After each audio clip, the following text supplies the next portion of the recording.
This is the Besotted Pride of West London podcast, coming to you from, what's this place called? I don't even know what it's called. FedEx Field. FedEx Field, that's it. It's always some sort of sponsor somewhere. There it is. Yeah, that's it. Just taking the vibe out of it. Like, you know, what was it used to be called, this stadium before? The Jack Kent Cooke Field. The Jack Kent Cooke. Yeah, he was the former owner of the the club was known as the Redskins. The Redskins, that was Washington his team. Redskins. Yeah, he built this place and his family. Okay, so this is the old Washington Redskins Stadium, and as I'm looking at it out here now as well, Chelsea are battering Fulham as it goes. The Brentford have already played a bit earlier. They played Aston Villa earlier. We're in a stadium, open stadium, and it's got no roof on it at all, this stadium at all. It's mad. It's 1, 2, 3 tiers, right? A 3-tiered stadium, no roof at all. Great in the summer when it's like this. It's about 155 degrees out there at the moment now. I don't know what it's going to be like in the middle of the rain. It must be an absolute nightmare coming to watch a game here in the rain. I mean, I don't even know what they would do in this place, but it is one of those things. But just coming back to it, Brentford 3, Aston Villa 3. I say, what a game. What a game. It was, this is only a friendly, but it was exciting. We saw a lot of things that we were happy about. We saw a lot of things that we probably weren't so happy about as well. But at the end of the day, listen, it's all about pre-season. And we're out here with the American Bees. We've got John from the USA Bees Society, who's been putting a party 2 nights in a row.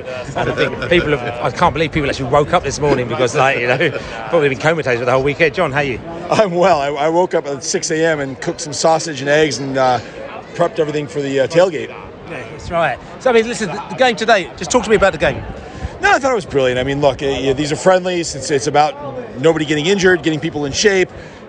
So it is what it is. It was exciting. It was fun. It would have been great to have a win, but it's just a preseason to get them in shape. What I really care about is a couple of weeks when we hit the league. Of course, but again, you've got to look at little signs here, and there's a few things that probably made people smile a little bit. Josh De Silva, he only scores fucking great goals, as we say, and he scored a fucking great goal today, didn't he? De Silva was great. I think Baptiste was exceptional.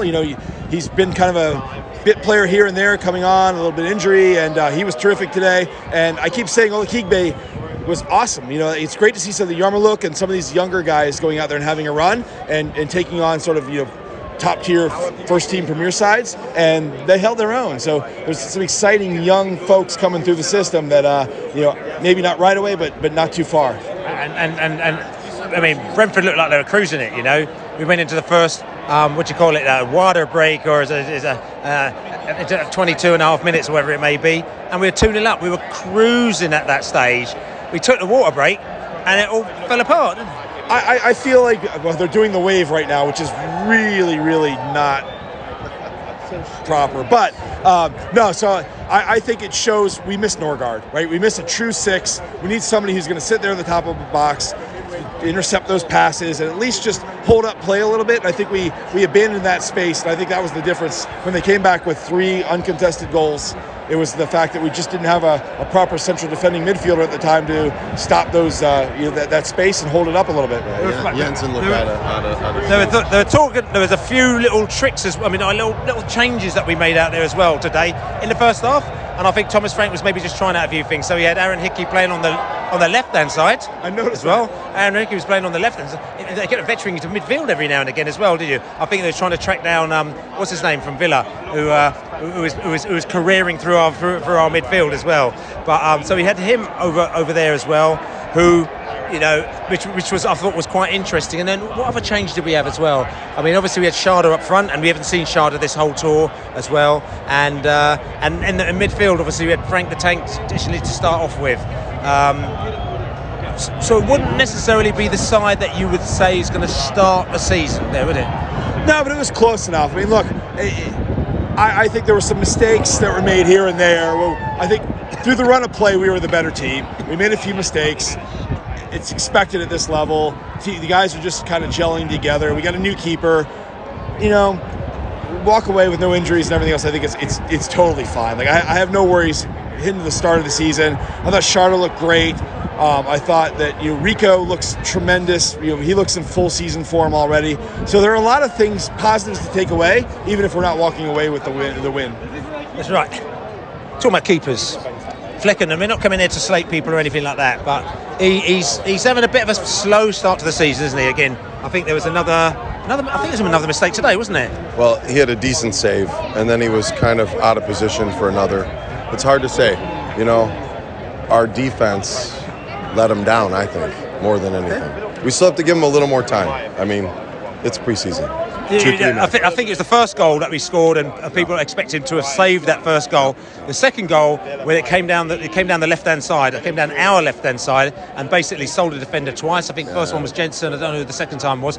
Easy, same trick every single time, and then beat the keeper. Okay, now we're not slating the keeper off, but obviously we played 3 games, and there are certain things that's happened that has made people a little nervous, and obviously it's big shoes to fill Raya's shoes. I think it's also his distribution, right?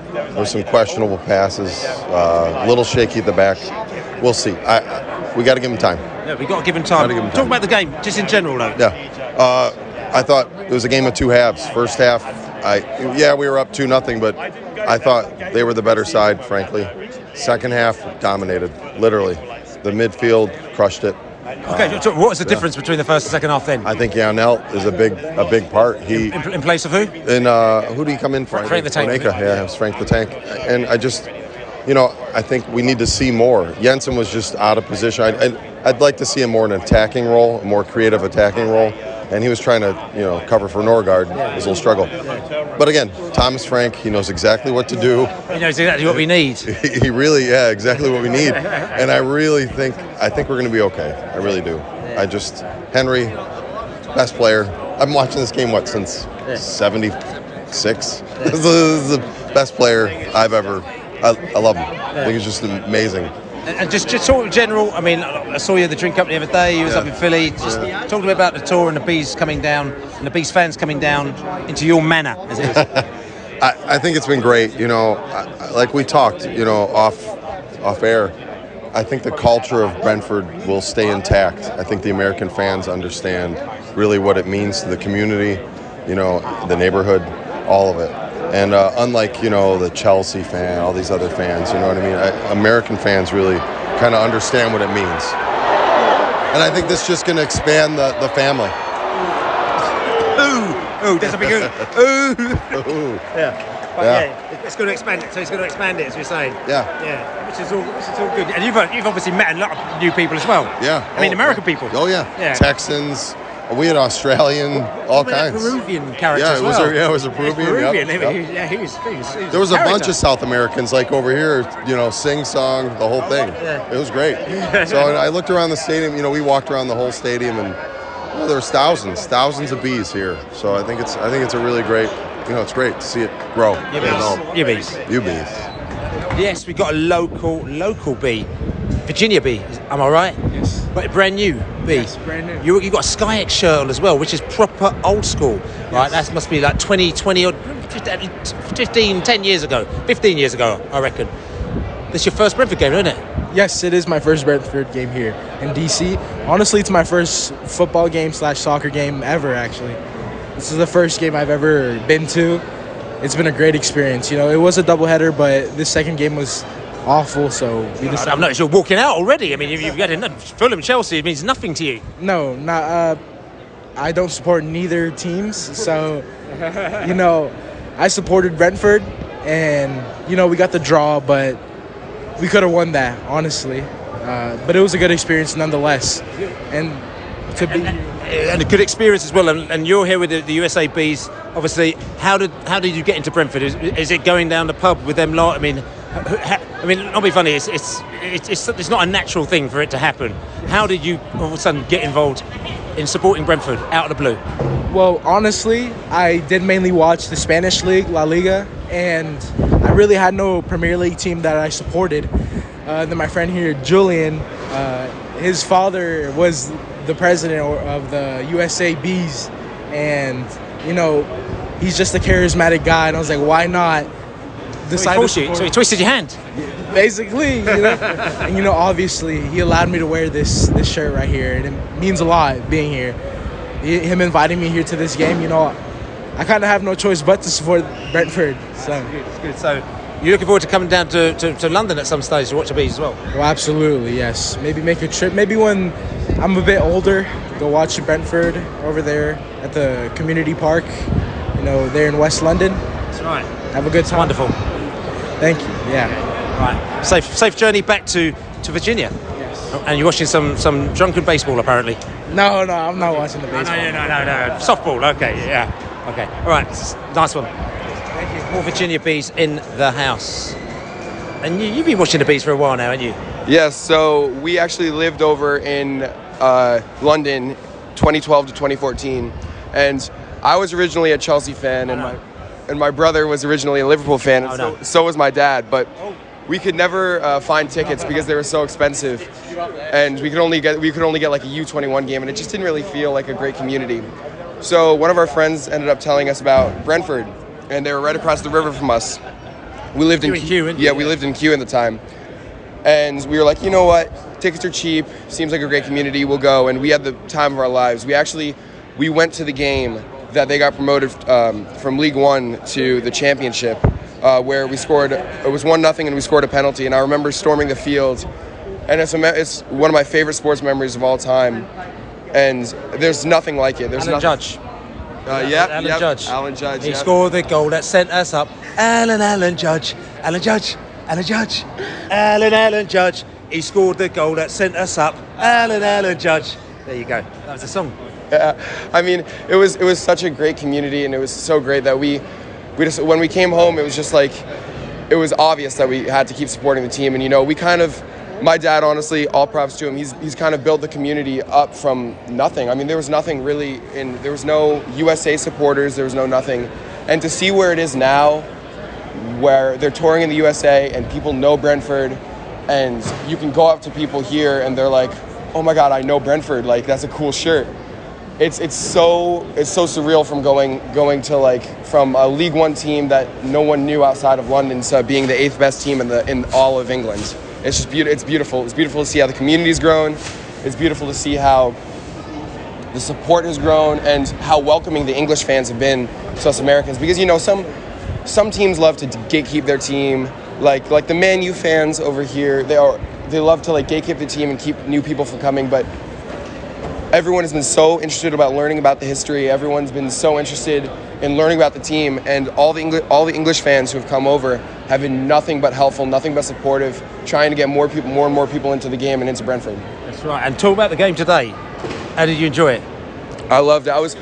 I felt like during the first half our midfield was somewhat lacking towards when they scored those 3 goals in a row, but on the second half when we brought on Baptiste, I feel like he really strengthened up our defensive midfield, and it really made it easier to get the ball to our front half. That's right. And the game itself, the atmosphere, I mean, obviously it's different. I mean, we're in the Redskins Stadium, baseball matches. I mean, it's weird because obviously behind the goal, there's Brentford fans dotted all over the place. I mean, that's one thing that they didn't quite get right. They didn't get all the fans in one place, which they should have done. So we were all over the place, but we tried to make as much noise as we can do. But how different is it from your local sports? I mean, the thing is about local sports is you don't hear the chants, you don't hear even here, you hear the chants, you hear how into it everyone gets, and it's just so great to see. I mean, Brentford, we were here for the first 15 minutes of the Chelsea game. The Chelsea supporters outnumbered us in the thousands, yet we were by far the loudest team that's been here today. So it just goes to show how passionate the fan base is and how great it is to be a Brentford fan. Right, and obviously you're coming over again to the UK sometimes to watch a match. Oh, I want to go back as soon as possible. I haven't been able to go to the GTEC yet. I've only been to Griffin Park, but I'd love to see the new stadium in all its glory.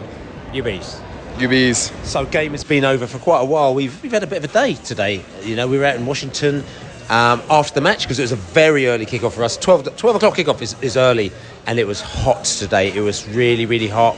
Game finished at 2. We watched a bit of the Chelsea game, then we came out and we walked all the way back in the heat, and we've just been chilling out with a couple of the Bees fans in the bars there in Washington. We're down on 14th Street. We went to U Street as well, which is quite a hipster area, as they call it. Quite a cool area as well. We went out to a few bars down there, and we've got a bit of downtime. We've just been thinking about it. So a little bit of reflection, like I said to you, last match in the summer series. Was this a good trip, Laney? It was an incredible trip, and as you said, we've had a couple of hours now to kind of reflect on the game. They say mad dogs and Englishmen out in the midday sun it was too hot for football today, for sure. Like playing in that, I think the Brentford players they struggled, one or two of them.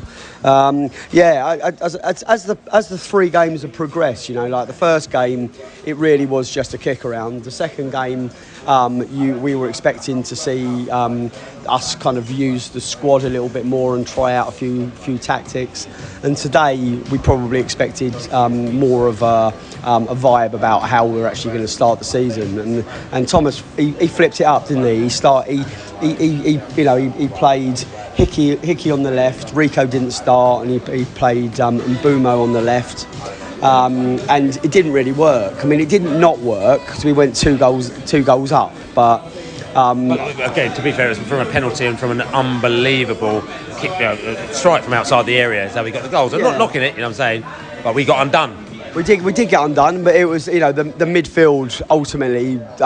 It wasn't a really defend. It wasn't sort of set up to defend really. And once Villa sniffed that there was like gaping holes in the middle. McGinn started threading them. I thought McGinn looked like a pub player today. I mean, he looked like he puts 2 stone on over the summer. He did, but he really did. His delivery and his ability to kind of pick a pass is exceptional. So, but we learned that the defence, we need to set up the way that we will set up. We will have Rico on the left and probably Hickey on the right. But the biggest question mark for me is the goalkeeper, and that's what everyone's saying really. Is what do we do?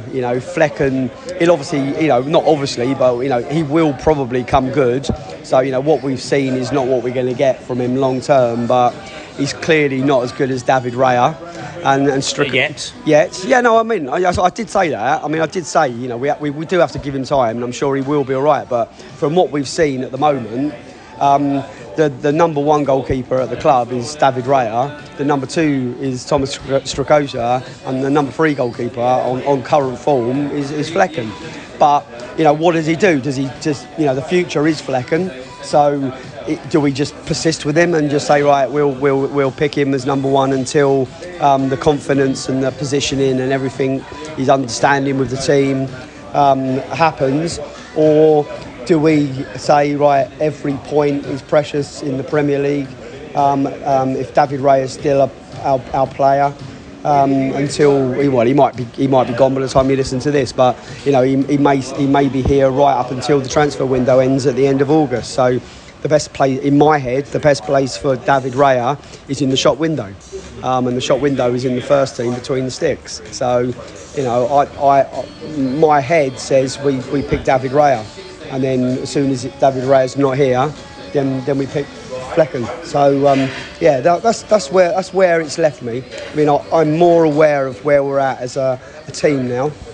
I'm not necessarily worried about the defensive cock-ups today because we are going to have Christian Norgard back in that middle, or we're going to have Vitaly Janelt in the middle. It won't be Jensen being that defensive central midfielder. That's not it. Frank the Tank. And Frank the Tank. No, we probably won't see that again. But I understood why they did start that way. To test it out. He did have to test it out, and if that sets your alarm bells off, then it is testing things out. These games are about experimentation. And it's better for him to come away and say, actually, I tried that, and I now know that doesn't work, so I'll move on. So you have learned something from that. Yeah. So, and I know I've learned a lot from this trip. I've seen some brilliant performances from Keane Lewis Potter. I'm very excited to see a lot more of him. I'm guilty of putting my hand up and saying KLP. I didn't understand him. I didn't get him. I thought, what a waste of money. A couple of times last season. No, 100% I'm wrong. He looks really, really exciting. Yarmolenko, I thought came on. He looked wicked, and Olieki, he looked incredibly carefree when he came on. Whoever he may be. Yes. He is a famous BFC. Yes, he did. He looked very, very confident and wanting to just get at the defence. And I can see why they've taken him from the B to the A team. So yeah, no, all good in terms of the trip. All good, I think, in terms of the fitness. It's been an incredible experience for the players. They're probably at 38,000 feet now, going across the Atlantic. I know, speaking to some of the staff at the meet and greet last night, they were flying literally from the game almost home. You know, they were going back to the airport. They were doing their customs checks inside the stadium.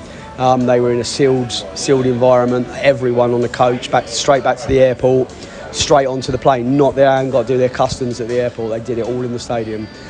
So they literally, it's a chartered flight. No one else on it. They're all on their way home. And I wish I was on it because I'm weary now. But it's been brilliant. I wouldn't have changed a thing. So glad I came. It's been a trip of a lifetime seeing Brentford here. The mixing with traditional fans, your diehards that I've seen in Port Vale and Crewe and Accrington and all those places, with the first time they've ever seen us in their lives, but they've been following us online on TV, and they love Brentford, and we've kind of nurtured that a little bit more and educated them a little bit in certain business. But yeah, if you do get a chance to come or wherever we go, I mean, there's talk about going to Asia next year. If that happens and you get an opportunity, then do it, because you're just seeing, a brilliant football club being loved around the world. And yeah, it's not the bread and butter like it is at home. That's, I'm hoping that never does change. But getting invited to places like this, tournaments like this, yeah, I'm bang up for more of this, mate. Bang up for it. And like I said to you, I want to say again, big shout out, big thanks to all the Bees America fans that we've met. We've met loads of them. Can't mention you individually. We'll just mention you as a group. You've been absolutely fantastic. We've had a really, really great time. Thanks for tuning in and supporting us and listening to Besotted. We'll have more podcasts, like I said to you. We've done quite a few podcasts coming out here as well. And we'll be even more podcasts. But now that I think you've seen us and you met us and you know more what we're about as well, you can also get involved. We're quite happy for anybody to get involved, as you will see as well. We're going to do, this is the final podcast, and this is a little run up, but we're going to do one little final podcast after this as well, which will probably drop maybe a day after this podcast is going to drop as well. We're sitting down here in the booth and we're going to have a little summary. We're going to just sit down and we're going to have the characters to just summarise their tour, and we're going to talk about the things that we thought were good and bad and maybe funny and stuff like that. So definitely check that out on prideofwest.london. But don't forget to subscribe to us. Don't forget to buy some beer. besotted.com/beer. Don't forget to just write us a review, and don't forget to keep on supporting us. We appreciate it. Thank you very much. Laney's in the house. Yeah, and also if you want to get involved, that's something that we don't often say enough probably. But if you want to write articles for the website, if you want to get involved in the podcast more, it's never really a closed shop. It's if you've got enthusiasm and you've got kind of like time and you've got love for the club, you're on the same wavelength as us, then make contact with us and we got you involved. And also the last thing I was going to say as well is that we had loads of people coming up to us because we made our special US Tour Bees t-shirts as well, which, like I said to you, they were on the website. We took them off the website obviously because we were coming out here. We couldn't get them out to you in time. And also the tats as well, they all went flying. We brought some out here. They all were flying. They all went out the door, out the window. So we had none of them left. But loads of people coming up to say we want more. I'm actually coming out here in a few more weeks' time. So what I might do is I might bring some more out here when I'm coming out here. So if anyone wants them, you need to get in touch with us and I'll get them out and we'll make sure we can get them to you as well. So, just because the tour's finished doesn't mean you don't want a tour t-shirt or a tour hat. We'll get them out to you, but just let us know. We'll put a link in the information box and we'll probably put it out on Besotted as well. But like I said to you, we're going to just finish this one up here. Me and Laney having a good beer down on 14th Street in Washington. We're looking outside and the sky's looking grey. It looks like the thunderstorms are going to be coming today, but we don't have to worry about that because we've enjoyed ourselves. Thank you, America. Thank you for being so hospitable. Thanks for the last that we've had. Don't forget to check the last podcast, prideofwest.london, which is going to be dropping after this one. But as we say, Bees in the USA. Go with the Bees. Bees in the USA.